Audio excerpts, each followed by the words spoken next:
Ya, setelah menjadi orang percaya yang mengakui Yesus Kristus sebagai Tuhan dan Juru Selamat, ya saya yakin Tuhan ingin ada perubahan sikap hidup dari setiap kita. Ya, ada perubahan sikap hidup, baik yang tidak baik menjadi baik maupun yang sudah baik tambah semakin baik. Ya, ini perubahan yang harus terjadi bagi kita orang percaya. Nah, memang memerlukan proses, saudara. Semua memerlukan proses. Itu memang betul.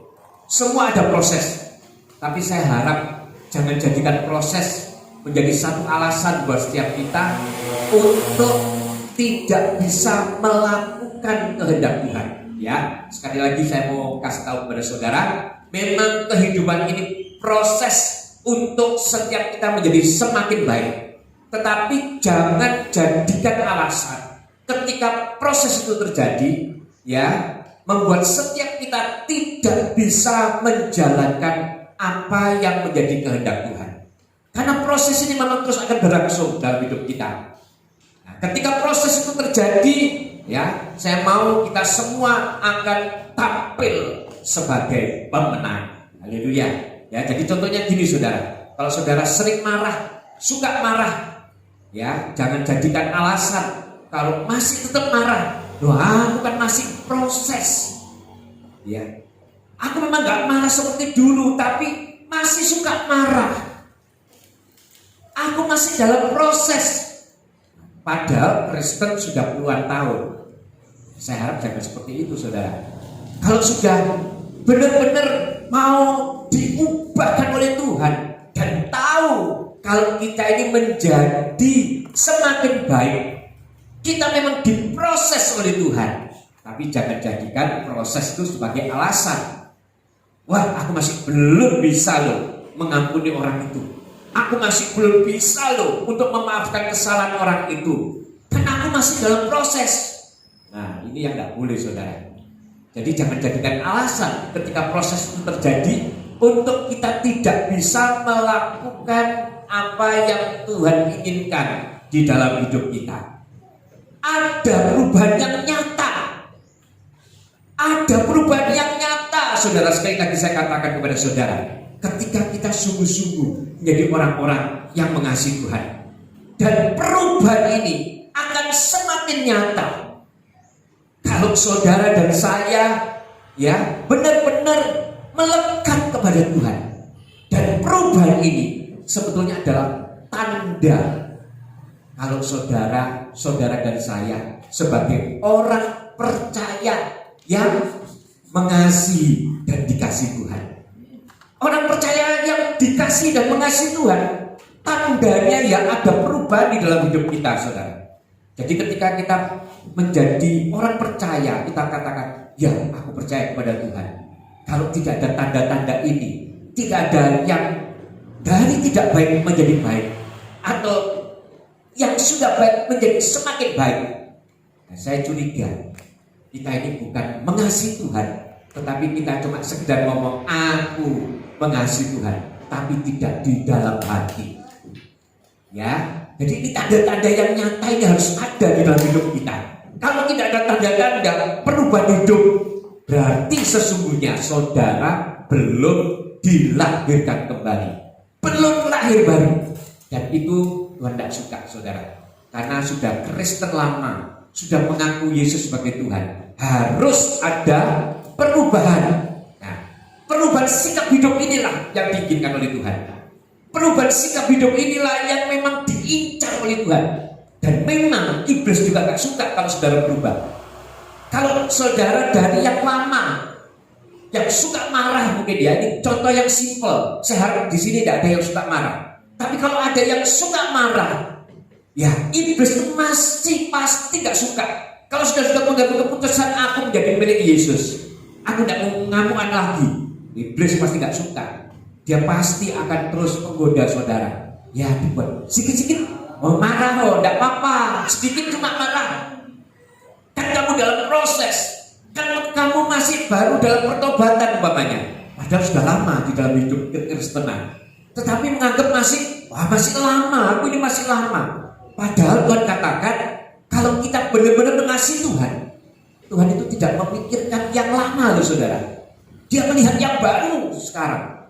Baru hidup kita inilah yang menjadi standar atau ukuran Tuhan. Oleh sebab itu, jangan jadikan alasan sekali lagi.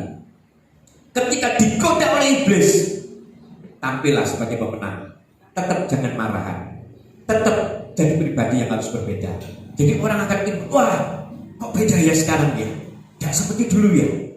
Ya, ini yang dinamakan tanda-tanda perubahan. Dan itu saya harap ada di dalam orang yang mengaku menjadi orang percaya. Perubahan sikap hidup. Sekali lagi saya katakan, perubahan sikap hidup inilah yang menjadikan target Tuhan. Dan firman Tuhan pagi ini akan mengajarkan tentang satu sikap hidup yang harus benar-benar saudara perhatikan. Satu sikap hidup yang kelihatannya sepele, tetapi sebetulnya berdampak di dalam setiap kehidupan kita, yang akan berdampak di dalam kelanjutan kehidupan kita. Sikap hidup inilah yang seringkali disepelekan, ya. Bahkan mungkin iblis mengatakan gak apa-apa wis. Saya mau katakan perubahan sikap hidup ini adalah melalui perkataan. Jadi pagi hari ini saya mau membahas tentang perkataan saudara. Saudara siap ya? Kita sama-sama mau terbuka pada pagi hari ini. Perkataan ini adalah perubahan juga saudara. Kalau dulu saudara mengatakan sukanya mungkin mengata-ngatai hal yang tidak penting, berkata-kata sesuatu yang tidak mendatangkan kesejahteraan bagi yang lain. Ini perlu berubah. Ya, iblis akan selalu menyeret saudara, mempengaruhi saudara. Tapi saya berharap ya saudara akan tetap kuat. Karena iblis ini tahu ada satu rahasia yang sangat besar di dalam perkataan. Ada rahasia yang sangat besar. Saya mau ulangi saudara ya. Ada rahasia yang sangat besar di dalam perkataan. Oleh sebab itu kita mau jaga pada pagi hari ya. Saya mau buka kepada setiap saudara. Kita mau lihat di dalam Matius 12 ayat yang 36. Ada beberapa perkataan, tapi pagi hari ini saya mau bahas khusus mengenai perkataan yang sia-sia, perkataan yang tidak bermanfaat, yang kita mau ulas pada pagi hari ini saudara ya. Di dalam Matius 12 ayat yang 36. Demikian firman Tuhan, tetapi aku berkata kepadamu, setiap kata sia-sia yang diucapkan orang harus dipertanggungjawabkan pada hari penghakiman. Oh, ternyata menjadi satu PR buat setiap kita ketika kita mau berkata-kata. Tidak asal nyeplos, tidak asal ngomong, tidak asal mengeluarkan perkataan. Sebab firman Tuhan mengatakan perkataan setiap kita yang kita ucapkan harus kita pertanggungjawabkan. Saya tidak berhenti untuk terus mengumandangkan ini, karena ini berdampak sangat dahsyat dalam kehidupan saudara. Saya tidak mau kita dibutakan oleh iblis dengan menganggap remeh perkataan kita. Ya, bukan cuma sekedar Pak, cuma ngomong Pak, cuma bicara loh Pak, ngalur ngidul. Yang penting saya ngomong, orang itu ya sudah tak templak dengan perkataan, orang itu sudah tak hajar dengan perkataan, selesai Pak. Jangan saudara, ada yang harus kita pertanggungjawabkan di hadapan Tuhan. Ya, lebih khusus lagi sekali saya katakan, ketika kita berbicara tentang perkataan yang sia-sia, yang sering kita lakukan mungkin, yang sering kita ucapkan mungkin, terutama di dalam keluarga. Nah, ini saya mau fokuskan untuk hal ini saudara. Perkataan yang sia-sia yang sering kali kita ucapkan di dalam keluarga, ini harus kita perhatikan saudara. Kita nganggep apa-apa Pak, orang dewe, ini kan bojoku dewe, ini kan suamiku dewe, ini kan anakku dewe, ini kan mbahku dewe. Ngomong seenak tidak apa-apa Pak, asal ngomong gak apa-apa, keluarga sendiri. Nah ini hati-hati saudara. Saya mau buka pada pagi hari ini supaya kita benar-benar mengerti dan kita mau saudara, setiap kita ini bisa berubah. Sebab apa? Sesungguhnya perkataan itu, sekali lagi saya mau katakan, kita pertanggungjawabkan di hadapan Tuhan. Nah, perkataan itu memang sesungguhnya hasil dari apa saudara? Dari mulut kita yang berasal dari hati kita. Hati kita, ketika hati itu ada, kita keluarkan melalui mulut. Nah, kita lihat sekarang di dalam Matius 15 ayat ke-18. Matius 15 ayat 18. Demikian firman Tuhan. Tetapi apa yang keluar dari mulut berasal dari hati, dan itulah yang menajiskan orang. Nah, saudara perhatikan, perkataan ini loh sebetulnya yang menurut Tuhan Yesus najis. Bukan apa yang masuk di dalam mulut kita. Kalau saudara mengatakan, loh Pak, kan tidak boleh makan babi di dalam Alkitab. Kita tahu sekarang karena Yesus sudah melahirkan semuanya untuk kita. Tetapi sesungguhnya yang menjadi konsen atau perhatian daripada Tuhan itu bukan apa yang masuk. Tapi bukan berarti saudara enak sembarangan memasukkan sesuatu yang tidak bermanfaat dalam mulut saudara.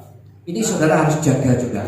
Karena apa yang saudara masukkan ke dalam mulut dan itu tidak berdampak, itu berdampak tidak baik buat saudara, ya saudara harus jangan masukkan. Tetapi sesungguhnya yang lebih perhatian buat Yesus adalah apa yang keluar dari mulut kita. Ini yang sangat-sangat menjadi perhatian serius buat Tuhan. Nah, saudara, tadi firman Tuhan sudah menjelaskan kepada setiap kita.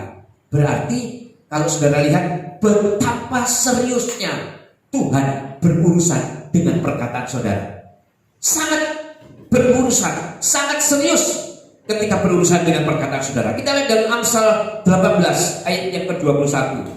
Amsal 18 ayat 21. Demikian firman Tuhan. Hidup dan mati dikuasai apa saudara? Lidah. Siapa sudah menggemakannya akan memakan buahnya. Wah, saudara lihat.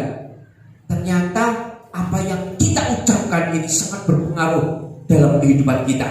Ini firman Tuhan loh saudara, bukan saya yang ngomong. Sekarang kita lihat di dalam Yakobus 1 ayat 26. Yakobus 1 ayat yang ke-26. Ya. Haleluya. Demikian firman Tuhan. Jikalau ada seorang menganggap dirinya beribadah tetapi tidak mengekang lidahnya, ia menipu dirinya sendiri, maka sia-sialah ibadahnya. Wow, ngeri saudara. Kalau saudara menganggap aku beribadah kepada Tuhan, aku mengasihi kepada Tuhan, tetapi mulut ini tidak bisa kita kekang, ngomong seenaknya, bablas, ewes-ewes terus, dan omongan ini seringkali menyakiti, terutama tadi saya katakan ada di keluarga kita. Ini harus kita perhatikan, karena ini harus kita pertanggungjawabkan di hadapan Tuhan.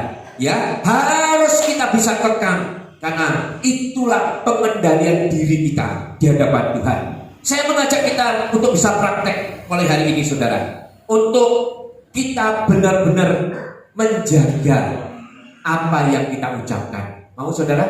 Kita harus praktek, terutama dimulai dari keluarga kita. Mau saudara?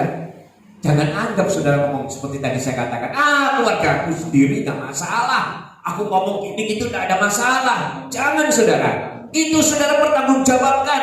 Nah, apalagi perkataan yang negatif kita harus buang di dalam keluarga kita. Mau saudara? Mau? Perkataan yang negatif harus kita tendang, harus kita angkat keluar dari keluarga kita. Jadi perkataan-perkataan yang negatif ini jangan sampai ada di dalam keluarga kita. Nanti kita pelan-pelan langsung lebih jauh lagi di dalam lingkungan kita, keluar lagi ya di mana Tuhan tempatkan kita. Jadi kita harus benar-benar memperhatikan perkataan kita. Kita harus keluarkan perkataan yang negatif di dalam keluarga kita. Amin. Mau saudara ya? Mau ya? Perkataannya negatif yang tidak berguna itu loh, yang menyakiti hati pasangan kita mungkin, menyakiti hati orang tua kita mungkin, menyakiti hati anak kita mungkin, menyakiti hati orang tua kita. Buang saudara, tendang buang dari keluarga saudara. Jangan ada itu perkataan. Jangan anggap remeh saudara. Saya mau masuk lebih dalam lagi supaya saudara bisa lebih ngerti. Alasannya kenapa harus kita ini menjaga perkataan? Kita lihat ya, perkataan itu ternyata kalau saya selidiki dan menurut kebenaran firman Tuhan, setiap perkataan itu memang ada kuasa. Oh saudara, saya katakan seperti ini, perkataan saudara itu ada kuasa. Jadi jangan sembarangan ngomong. Nah, kita lihat perkataan yang ada kuasa itu karena kita ini adalah anak-anak Allah. Kita ini adalah orang-orang yang mengaku Yesus sebagai Tuhan dan Juru Selamat. Tuhan katakan kamu punya kuasa melalui perkataanmu. Jadi di perkataan kita itu ada kuasa. Allah menjadikan semuanya itu juga dengan perkataan saudara. Alasannya ini yang paling saya mau bongkar kepada saudara. Ya, kita lihat di dalam Kejadian. Kalau saudara nanti di rumah, ini banyak ayatnya saudara. Kejadian 1, saudara baca, dikatakan seperti itu. Ya, selalu berkata berfirmanlah Allah. Apa itu saudara? Perkataan. Jadi betapa dahsyatnya perkataan kita, anak-anak Allah. Saya ngomong keras seperti ini saudara, saya benar-benar mengasihi saudara. Saya tidak mau ada perkataan yang sia-sia yang ada di dalam keluarga kita. Sungguh saudara, ini perkataan ini harus benar-benar kita jaga. Karena Allah itu menjadikan semuanya itu juga melalui perkataan. Ayo kita intip satu saja, coba lihat di dalam Kejadian 1 ayat yang ketiga mungkin saudara ya. Kejadian 1 ayat yang ketiga, lihat ini. Berfirmanlah Allah, jadilah terang. Lalu terang itu jadi. Kalau saudara lihat lagi di ayat 6, berfirmanlah Allah, jadilah cakrawala di tengah segala air untuk memisahkan air dari air. Ini apa saudara? Firman, perkataan mulut dari Allah. Kalau saudara lihat lagi di ayat 9, berfirmanlah Allah, hendaklah segala air yang di bawah langit berkumpul pada satu tempat sehingga kelihatan yang kering, dan jadilah demikian. Daratan itu saudara, ini ternyata juga diciptakan oleh apa? Perkataan. Betapa dahsyatnya perkataan itu saudara. Perkataan, ya. Jadi ada kuasa. Perkataan kita itu memiliki kuasa.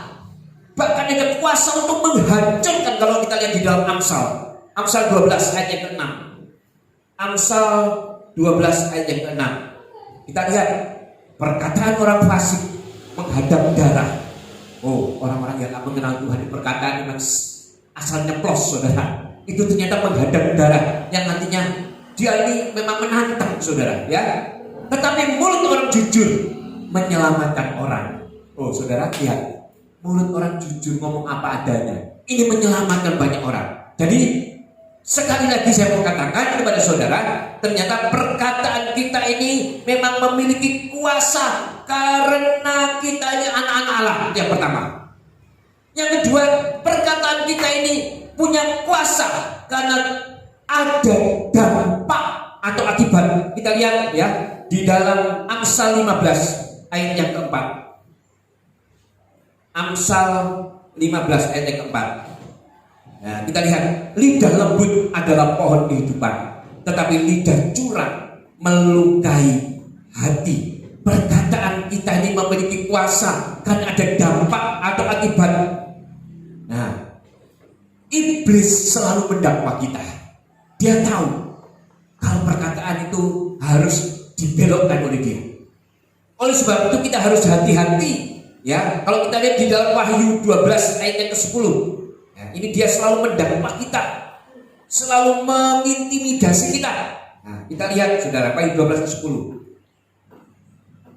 Dan aku mendengar suara yang nyaring di surga berkata, sekarang telah tiba keselamatan dan kuasa, pemerintahan Allah kita dan kuasa Dia yang diurapinya, karena telah dilemparkan ke bawah pendakwa saudara-saudara kita yang mendakwa mereka saudara siang dan malam di hadapan Allah kita. Iblis itu selalu mendakwa kita. Setiap perkataan yang keluar dari mulut kita akan didakwa oleh iblis, akan menjadi dakwaan. Kalau saudara perhatikan juga kisah Ayub, sesungguhnya Ayub juga memakan perkataannya. Dia merupakan seorang pribadi yang cinta Tuhan, tetapi dia terlalu khawatir Akhirnya iblis masuk di situ. Ada celah dan iblis masuk. Dan Ayub mengalami proses yang begitu luar biasa. Saya harap kita di tempat ini sungguh-sungguh bisa menjaga saudara. Ini firman dasar sekali sebetulnya. Tetapi ini bisa merubahkan segala-galanya. Bisa merubah segala-galanya.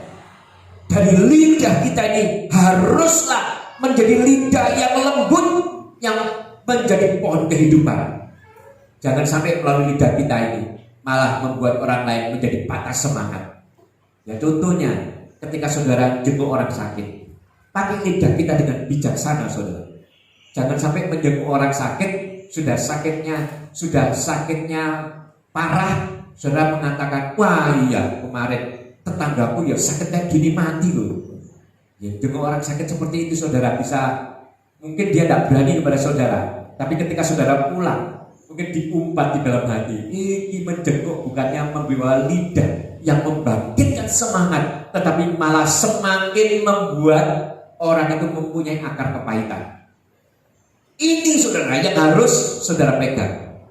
Makanya saya sendiri pun juga berusaha, kalau menjenguk orang separah-parahnya dia, tetap saya harus katakan, harus bersukacita, harus mengucap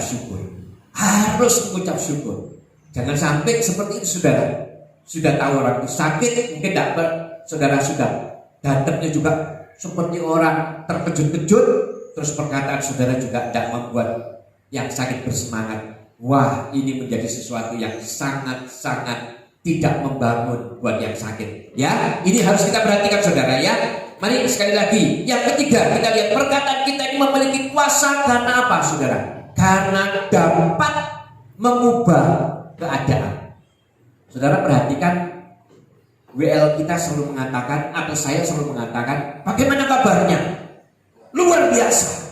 Padahal sesungguhnya mungkin saudara datang ke gereja lagi dalam keadaan, aduh, aku masih punya pikiran seperti ini loh Pak, aku masih punya masalah seperti ini loh Pak. Tetapi didatang kok harus katakan, wah luar biasa, mengapusi itu berarti. Bukan seperti itu saudara ya. Nah mari kita lihat bukti kebenaran firman Tuhan. Kenapa saya katakan harus mengatakan luar biasa? Dasarnya apa? Kenapa harus seperti itu? Ternyata perkataan kita ini memiliki kuasa untuk mengubah keadaan. Karena perkataan kita ini sesungguhnya juga merupakan iman kita kepada Tuhan. Kita lihat dalam Ibrani 11 ayat yang ke-1 saudara. Ibrani 11 ayat yang pertama. Demikian firman Tuhan.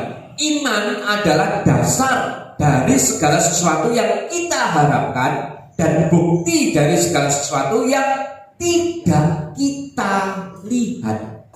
Ini iman saudara. Ketika saudara punya iman rasa, iya aku pasti diubahkan menjadi orang yang luar biasa. Perkatakan itu biar didengar oleh iblis, biar didengar oleh Tuhan. Luar biasa. Ya, karena perkataan kita ini merupakan perkataan yang bisa mengubah keadaan.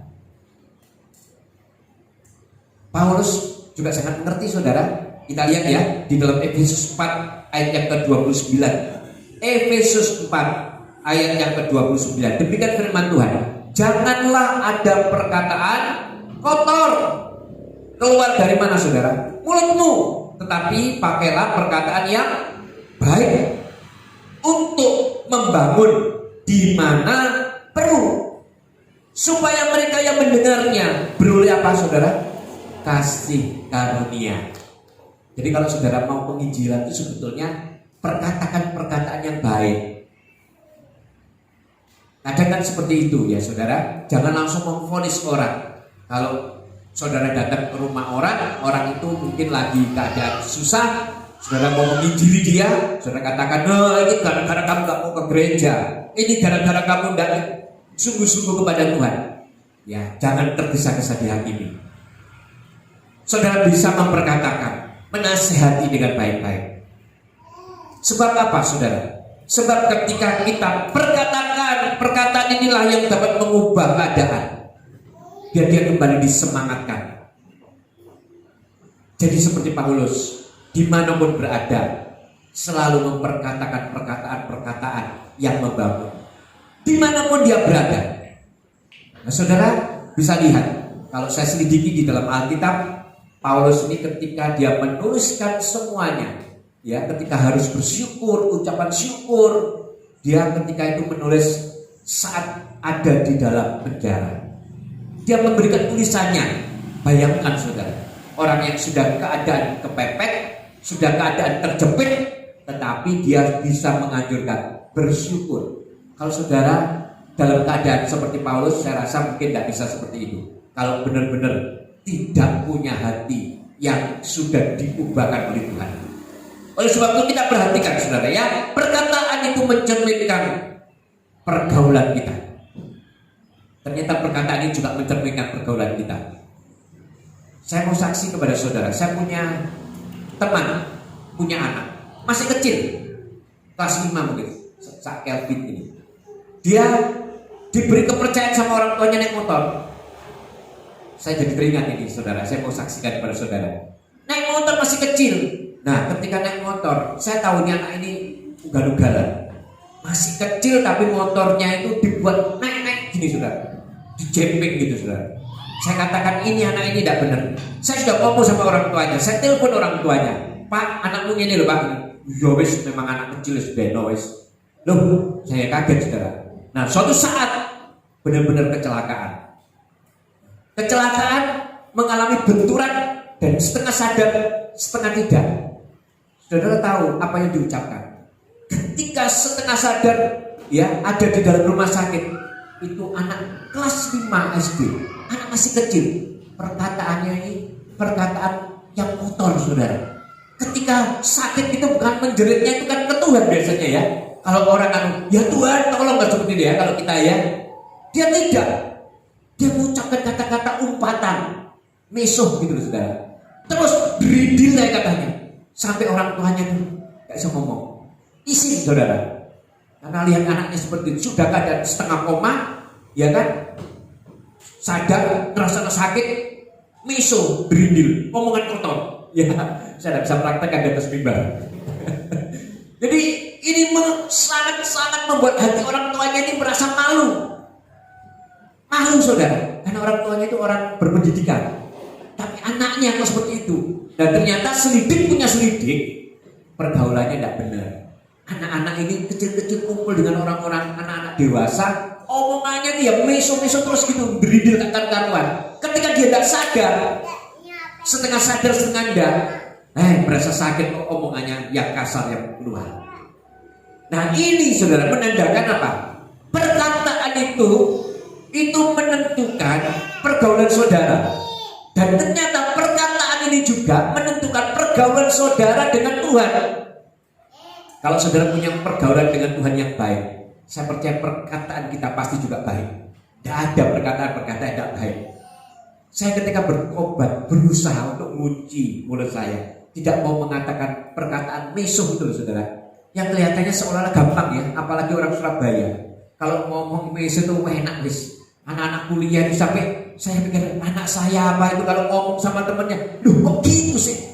Ya, bagi kita itu kasar, tapi bagi dia itu enggak, saudara.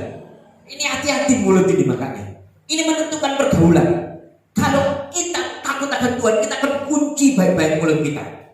Jangan sampai keluar umpatan. Ya, saudara, berusaha ya. Wis masuk keadaan tak bener, jangan jangan saudara. Gitu saudara. Ini hati-hati saudara. Tahan saudara. Ya, jangan sampai kelihatan kuat, apalagi disakiti orang. Gitu. Nah, jangan saudara. Saya bersyukur di sini tidak ada. Kemarin saya oleh kemurahan Tuhan diajak sama Pak Sur ini saudara. Saya tahu kalau secara manusia bisa ngamuk. Karena spion mobil ditekuk sama tukang parkir. Dan saya dulu mungkin ya gitu saudara. Tak ilah ada karena tak boleh kurang golek. Iya tak ngamek kurang golek. Tapi saya katakan kita harus berubah. Kita buang semuanya itu saudara. Karena perkataan itu ternyata adalah merupakan refleksi atau cermin daripada pergaulan kita. Kalau kita punya pergaulan yang tidak baik, maka perkataan kita juga banyak yang tidak baik. Kalau perkataan kita baik, cermin kita ternyata adalah Yesus. Yesus ini baik, perkataannya semua membangun. Maka kita pasti juga memperkatakan perkataan-perkataan yang baik. Nah, kita lihat di dalam perjanjian baru, kita harus memakai lidah kita sesuai dan menyenangkan hati Tuhan. Kita lihat di dalam Filipi 2 ayat yang ke-11. Filipi 2 ayat yang ke-11. Demikian firman Tuhan. Dan segala lidah mengaku Yesus Kristus adalah Tuhan bagi kemuliaan Allah Bapa. Jadi saudara, saya mau kasih ketahui kepada saudara, kalau saudara menjadi orang yang percaya kepada Tuhan, orang yang mengaku mengasihi Tuhan, mulut kita pakailah sebagai mulut yang bermanfaat, mulut yang sudah berubah, mulut yang sudah diubahkan oleh Tuhan, mulut yang mendatangkan kebaikan buat setiap orang. Dengan mulut inilah kita mengaku Yesus sebagai Tuhan. Dengan mulut inilah kita mengaku Yesus sebagai kekasih hati kita. Mulut ini sangat-sangat berpengaruh dalam hidup kita. Kalau kita lihat saudara, ya, di dalam Yohanes Yakobus 3 ayat 9. Ya, kita lihat saudara, di dalam Yakobus 3 ayat yang ke-9. Yakobus 3 ayat yang ke-9. Demikian firman Tuhan. Dengan lidah kita memuji Tuhan Bapa kita, dan dengan lidah kita mengutuk manusia yang diciptakan menurut rupa Allah. Jadi sesungguhnya saudara harus hati-hati menjaga lidah saudara, karena lidah inilah yang bisa mendatangkan murka Tuhan atas hidup kita juga. Melalui lidah inilah kita menjadi orang-orang yang tidak berubah di hadapan Tuhan. Tuhan melihat lidah kita, apa perkataan kita ini haruslah benar-benar bisa menjadi perkataan yang memberkati. Kita sepakat pada pagi hari ini untuk benar-benar menjauhkan perkataan-perkataan yang tidak bermanfaat. Mau saudara? Harus, karena kita ini menjadi orang yang percaya kepada Tuhan. Yang kita ngomong aku mengasihi Tuhan, Tuhan pasti juga mengasihi kita, karena kita sungguh-sungguh bisa menjaga perkataan kita. Kita tidak mau sembarangan memperkatakan perkataan saudara. Kita harus sungguh-sungguh menjaga, karena perkataan itu menentukan. Terutama tadi saya katakan, di mana saudara? Di keluarga. Makanya seringkali anak-anak pun jangan dikata-katai perkataan yang tidak baik. Terutama orang-orang tua. Bagaimanapun dia adalah anak-anak kita. Ketika dia melakukan sesuatu yang salah mungkin, wajar, arahkan dia. Jangan dikata-katai, oh dasar nakal, dasar belik, dasar bedik. Jangan saudara, jangan. Perkataan kita ini punya kuasa. Katakan bagaimana? Oh, anak yang pintar, anak yang baik. Karena seperti yang kita lihat di Milka, ya, seperti Monel, seperti Kainat, belum tahu masih saudara. Jangan dikata-kati hal-hal yang memberatkan dia, menjadi kutuk bagi dia nanti. Jadi kita harus benar-benar memperkatakan yang baik. Amin saudara. Mau ya? Kita harus memperkatakan yang baik. Sebab Allah kita juga memperkatakan yang baik atas hidup kita. Bahkan dia merencanakan yang baik atas kita. Ingat penciptaan kita. Dia menciptakan kita ini segambar dan serupa dengan Tuhan. Oleh sebab itu jangan dikhianati saudara. Kita harus juga memperkatakan perkataan yang baik dan membangun. Karena perkataan inilah yang menentukan refleksi cermin kita, kepada siapa kita condong, kepada siapa kita bergaul. Itu sangat ditentukan dengan perkataan. Jadi sekarang saudara, kesimpulan yang saya mau katakan kepada saudara, menjadi orang percaya harus ada perubahan. Ini ya kesimpulan yang lalu khotbah saya pada hari ini. Menjadi orang percaya harus ada perubahan sikap hidup yang lebih baik. Perubahan harus terjadi. Salah satunya adalah perkataan kita. Perkataan inilah yang harus kita rubah dari yang tidak baik menjadi baik, dari yang baik menjadi semakin baik. Ada alasannya, sebab perkataan kita ini ada kuasa. Karena di dalam kuasa itu kita ini adalah alasannya karena kita adalah anak-anak Allah. Yang kedua, karena di dalam perkataan kita ada dampak atau akibat.